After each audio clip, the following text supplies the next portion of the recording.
Hello friends, welcome to channel. അപ്പോൾ കുറേ പേര് ചോദിക്കുന്നതാണ് നമ്മുടെ ഈ ഒരു ബഡ്ജറ്റ് റേഞ്ചിൽ, അതായത് ഒരു 70,000, 80,000, 65,000 റേഞ്ചിൽ നിങ്ങൾക്ക് എടുക്കാൻ പറ്റുന്ന one of the best mirrorless camera ഏതാന്ന് വെച്ചിട്ട്. അപ്പോൾ അതുകൊണ്ട് തന്നെ നമുക്ക് ഈ സെഗ്മെന്റിൽ വരുന്ന ഒരു സാധനമാണ് നമ്മുടെ കാനോണിൻ്റെ R50. ഇത് ആക്ച്വലി ഞാൻ വാങ്ങിച്ചിട്ട് 2 മാസമായിട്ടുള്ളൂ. ഞാൻ ആമസോണിൽ വാങ്ങിച്ചത് വൈറ്റ് കളറാണ്. ഇതിൻ്റെ ആനിവേഴ്സറി എഡിഷൻ ആയിരുന്നു, 25ാം കൊല്ലത്തെ കാനോണിൻ്റെ ആനിവേഴ്സറി എഡിഷനായിട്ട് ഇറക്കിയതാണ് ഈ വൈറ്റ് കളർ. ഇതിന് 2,000-3,000 കൂടുതലാണ് നോർമൽ ബ്ലാക്ക് കളറിനായിട്ടും. വേറെ ഡിഫറൻസും കാണുന്നില്ല കേട്ടോ. പക്ഷേ ഇതൊരു വൈറ്റ്, ഗ്രേ, സിൽവർ 3 കളറും കൂടി വരുന്നൊരു മോഡലാണ്. അത്യാവശ്യം നല്ല ലുക്കാണ്, പക്ഷേ കുറച്ചുകൂടി കെയർ ആയിട്ട് നോക്കണമെന്ന് മാത്രം. എന്താ വെച്ചാൽ ബോഡി വൈറ്റ് ആയതുകൊണ്ടേ. അപ്പോൾ ഇതിൻ്റെ ഒരു റിവ്യൂ ആണ് നമ്മൾ പറയാൻ പോകുന്നത്. ഇത് ആക്ച്വലി ഓൾമോസ്റ്റ് 67, 68 ആ റേഞ്ചിലൊക്കെയാണ് പ്രൈസും കാര്യങ്ങളൊക്കെ വരുന്നത്, ഇൻക്ലൂഡിങ് എന്താ പറയുക കിറ്റ് ലെൻസ് വരുന്നത്. കിറ്റ് ലെൻസ് ഏതാ ഞാൻ ഇപ്പോൾ പറയാം, 18-45 ആണ് ഇതിൻ്റെ കിറ്റ് ലെൻസും കാര്യങ്ങളൊക്കെ വരുന്നത്. ഇപ്പോൾ ഇതിൽ നമുക്ക് 24.2ൻ്റെ APS-C സെൻസറാണ് വരുന്നത്. ഞാൻ സെൻസറും കാര്യങ്ങളൊക്കെ കാണിച്ചു തരാം. ഇതാണ് സെൻസറും കാര്യങ്ങളൊക്കെ വരുന്നത് കേട്ടോ. അപ്പോൾ ഇതാണ് അതിൻ്റെ കിറ്റ് ലെൻസും കാര്യങ്ങളൊക്കെ വരുന്നത്. പ്ലാസ്റ്റിക് ബോഡിയാണ്, നോർമൽ നമ്മുടെ M15 കുറച്ചുകൂടി വെയിറ്റ് കുറച്ചൊന്നും മാത്രം കേട്ടോ. അപ്പോൾ ഇതിൻ്റെ ഒരു ഡീറ്റെയിൽസും കാര്യങ്ങളൊക്കെ നമ്മളൊന്ന് ഷെയർ ചെയ്യാൻ പോകുന്നത്. അപ്പോൾ അതിന് മുമ്പ് നമ്മുടെ ചാനൽ ആദ്യമായിട്ട് വരുന്നവരാണെങ്കിൽ എൻ്റെ പേര് അജയ്. ഞാനൊരു ഫൈനാൻഷ്യൽ അനലിസ്റ്റാണ്. നമ്മുടെ ടെക് ഫിനാൻസിലും എക്സ്പീരിയൻസ് ആണ്, ക്വാളിഫൈഡ് ആണ് കേട്ടോ. അതുപോലെ തന്നെ എന്തെങ്കിലും സംശയം കാര്യങ്ങളൊക്കെ എൻ്റെ കമൻറ്റ് ചെയ്താൽ മതി. നമ്മളെല്ലാ കമൻറ്റിൽ പോകുന്നതാണ്. നമ്മൾ ഇൻസ്റ്റാഗ്രാം പേജിൽ അവൈലബിൾ ആണ്. നിങ്ങൾക്ക് അതിന് വേണമെങ്കിൽ മെസ്സേജ് ചെയ്യാം. പേജ് ഫോളോ ചെയ്യാൻ മറക്കണ്ട കേട്ടോ. ഡിസ്ക്രിപ്ഷൻ ലിങ്കുകളൊക്കെ കൊടുത്തിട്ടുണ്ട്. അപ്പോൾ ഞാൻ ആക്ച്വലി കുറച്ച് എന്താ പറയുക ഇതിൻ്റെ പ്രോസും കോൺസൊക്കെ നോട്ട് ചെയ്ത് വെച്ചിട്ടുണ്ടായിരുന്നു. അപ്പോൾ അത് ആദ്യം തന്നെ നമുക്ക് ഇതിൻ്റെ എന്താ പറയുക ഒരു സ്പെസിഫിക്കേഷൻ്റെ കാര്യത്തിലേക്ക് പോകാം. 24.2 മെഗാപിക്സലിൻ്റെ APS-C CMOS സെൻസറാണ് ഇതിൽ വരുന്നത്. അതുപോലെ തന്നെ DGX ഇമേജ് പ്രൊസസ്സർ ഇതിൽ വരുന്നത്. ഇവരുടെ തന്നെ 4K 30 വരെ നമുക്ക് വീഡിയോ റെക്കോർഡിംഗ് സപ്പോർട്ടും കാര്യങ്ങളൊക്കെ വരുന്നുണ്ട്. ഇതിൻ്റെ ഓട്ടോ ഫോക്കസ് എന്ന് പറയുന്നത് dual pixel CMOS auto focus 2nd generation ആണ്. 2.36ൻ്റെ ഒരു ഇലക്ട്രോണിക് വ്യൂ ഫൈൻഡറും വരുന്നുണ്ട്. നിങ്ങൾക്ക് ഇവിടെ കാണാം, ഇൻബിൽഡായിട്ട് തന്നെ വരുന്നുണ്ട്. പിന്നെ 3 ഇഞ്ചിൻ്റെ വേരിയബിൾ ആയിട്ടുള്ള ടച്ച് സ്ക്രീനും വരുന്നുണ്ട്.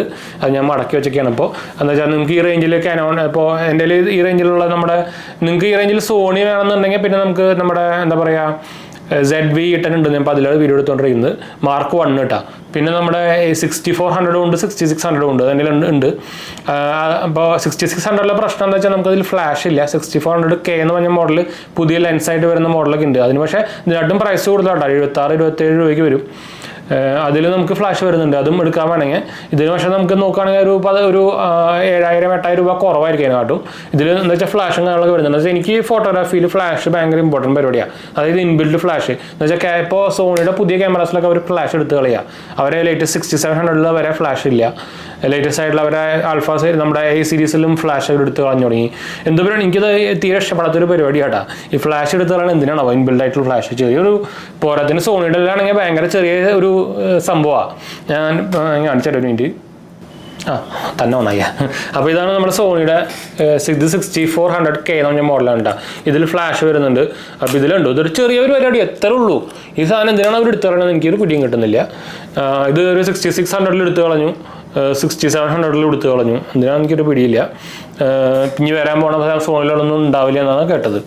പക്ഷേ സ്കാനോൺകാർ എടുത്ത് കളഞ്ഞിട്ടില്ല കേട്ടോ. അപ്പോൾ നമുക്ക് പിന്നെ അതിൽ ടച്ച് സ്ക്രീനൊന്നും കിട്ടില്ല. നമുക്ക് 6700 പോയാൽ ടച്ച് സ്ക്രീൻ കിട്ടില്ല, അതിൻ്റെ ഡബിൾ വില വരുന്നുണ്ട്, അത് വേറെ കാര്യം.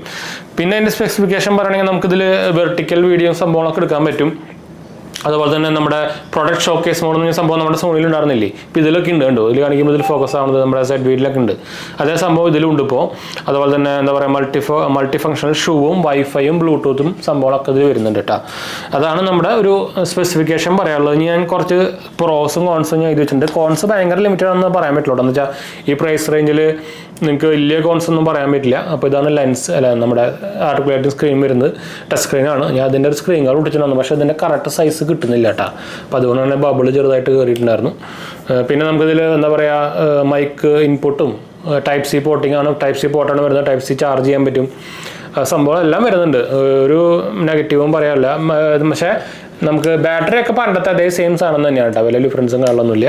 അപ്പോൾ ഇതിൻ്റെ കുറച്ച് പ്രോസ് പറയുകയാണെങ്കിൽ നമുക്ക് APS-C സെൻസറിൽ ഇത്രയും സ്പെക്സ് അല്ലെങ്കിൽ ഫീച്ചേഴ്സ് വരുന്ന ഒരു ചീപ്പസ്റ്റ് ക്യാമറ എന്ന് വേണമെങ്കിൽ സാധനം പറയാം, അതും ലേറ്റസ്റ്റ് മോഡൽ.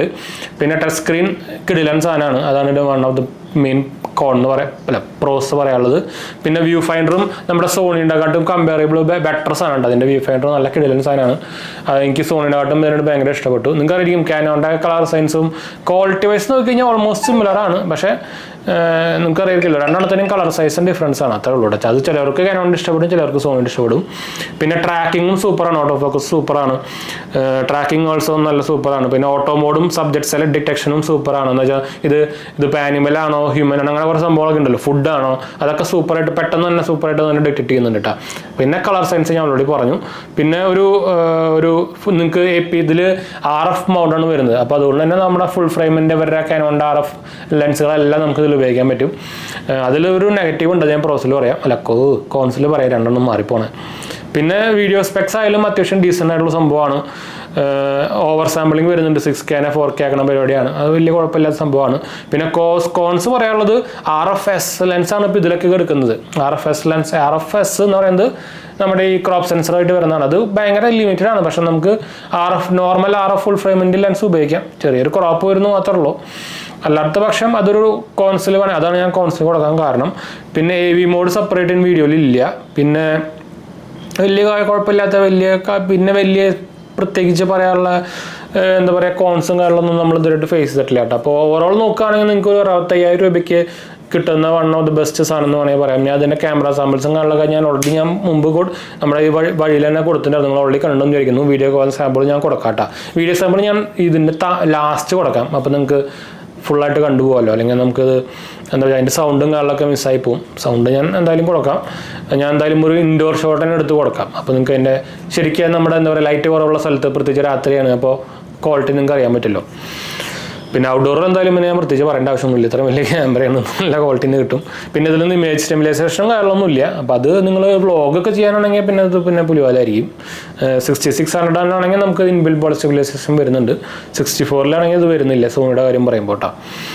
അപ്പോൾ ഇതിൻ്റെ ഫേംവെയർ അപ്ഡേഷനൊക്കെ പുതിയതാണ്, ലൈറ്റ് വെയിറ്റ് ആണ്. പിന്നെ ഇതിൽ ലോക്കിംഗ് സിസ്റ്റം ഒക്കെ വരുന്നുണ്ട്. നമുക്ക് ആക്ച്വലി ഈ ലെൻസ് ഇങ്ങനെ ഒന്ന് റൊട്ടേറ്റ് ചെയ്യണം, നമുക്ക് എന്താ പറയുക ഇങ്ങനെ ഒന്ന് റൊട്ടേറ്റ് ചെയ്താൽ മാത്രമേ അത് അൺലോക്ക് ആവുള്ളൂ, എന്നാലും നമുക്കിതിൽ വ്യൂ ഫൈൻഡിൽ കാണിക്കുള്ളൂ കേട്ടോ. അപ്പോൾ ഞാനത് അടച്ച് ചെയ്യായിരുന്നു. പിന്നെ ഞാൻ പറഞ്ഞല്ലോ ഓട്ടോ ഫോക്കസും കാര്യങ്ങളൊക്കെ സൂപ്പറാണ്, ഇഷ്യൂസും കാര്യങ്ങളൊന്നുമില്ല. ഇതാ കണ്ടോ, ഫ്ലാഷും ഉണ്ട്. ഇത് പൊന്തിച്ചാൽ മതി, ഓട്ടോമാറ്റിക്കലി ഡിറ്റക്ട് ചെയ്തോളും. കണ്ടോ ഫോട്ടോ ഒന്ന് കണ്ടോ, നല്ല ക്വാളിറ്റി ഫോട്ടോ വരുന്നുണ്ട്. നിങ്ങൾക്ക് ഫ്ലാഷ് ഉള്ളതിൻ്റെ ഗുണമെന്ന് വെച്ചാൽ നമുക്ക് ലോ ലൈറ്റ് ആയാലും സുഖമായിട്ട് എടുക്കാം. എനിക്ക് ഈ ZV കിട്ടാനുള്ള എനിക്ക് മെയിൻ ഇഷ്ടപ്പെടാത്ത പരിപാടിയിൽ ഫ്ലാഷ് ഇല്ല. പിന്നെ ഇപ്പോഴത്തെ ലേറ്റസ്റ്റ് വരുന്ന സോണിയിലൊന്നുമില്ല, പിന്നെ പറയും വേണ്ടല്ലോ. അപ്പോൾ ഇതാണ് സംഭവം. ഇത് ആക്ച്വലി ഞാൻ കൊടുക്കുന്നുണ്ട്, ഒരാൾ ഓൾറെഡി ബുക്ക് ചെയ്ത് വെച്ചിട്ടുണ്ട്, ഇത് വേറെ കാര്യം. അപ്പോൾ എന്തായാലും നമുക്ക് വൈൻഡപ്പ് ചെയ്യാം കേട്ടോ. അപ്പോൾ അടുത്ത വീഡിയോ കാണാം. എന്തെങ്കിലും സംശയം അല്ലെങ്കിൽ കമൻറ്റ് ചെയ്താൽ മതി. അതുപോലെ തന്നെ ഫോക്കസിങ് ആയിക്കോട്ടെ ഒക്കെ നല്ല ക്വാളിറ്റി വരുന്നുണ്ട് കേട്ടോ. പിന്നെ നിങ്ങൾക്ക് ടച്ച് സ്ക്രീനാണ് വരുന്നത്. അപ്പോൾ അതുകൊണ്ട് തന്നെ ഇപ്പോൾ ഞാനൊരു എൻ്റെ DJIൻ്റെ പോക്കറ്റ് 3 ആണ്. അപ്പോൾ ഇതിൻ്റെ ഇതെടുത്ത് കഴിഞ്ഞാൽ ഫോക്കസിങ് നിങ്ങൾക്ക് കിട്ടുന്നുണ്ട്. ഫോക്കസിങ് ഇഷ്യൂസും കാര്യങ്ങളൊന്നും വരുന്നില്ല. അപ്പോൾ നല്ല ഫോക്കസിങ് കാര്യങ്ങളൊക്കെ കിട്ടുന്നുണ്ട്. ഇപ്പോൾ ഞാൻ കീബോർഡ് കാണിച്ചാലും ഇത് പറയുമ്പോൾ നമ്മുടെ ഡേ ലൈറ്റിലും നല്ല കേട്ടോ, എന്നിട്ടാണ് നമുക്ക് ഈ പെർഫോമൻസ് കിട്ടുന്നത്. അപ്പോൾ അതുകൊണ്ടാണ് ഞാൻ പറയാൻ കാരണം. അപ്പോൾ എന്തായാലും കണ്ടു ഇതിൽ പിന്നെ നമുക്ക് ക്ലോസപ്പ് മോഡും കാര്യങ്ങളൊക്കെ വരുന്നുണ്ട്. നമ്മുടെ സോണിയിലുണ്ടായിരുന്ന പോലെ തന്നെ ക്ലോസപ്പ് മോഡ് ആ പരിപാടികളൊക്കെ വരുന്നുണ്ട് കേട്ടോ. കണ്ടോ ബ്ലർ എഫക്റ്റ് കിട്ടും. അപ്പോൾ ഓവറോൾ നല്ല ക്വാളിറ്റി തന്നെയാണ് കിട്ടുന്നത് കേട്ടോ.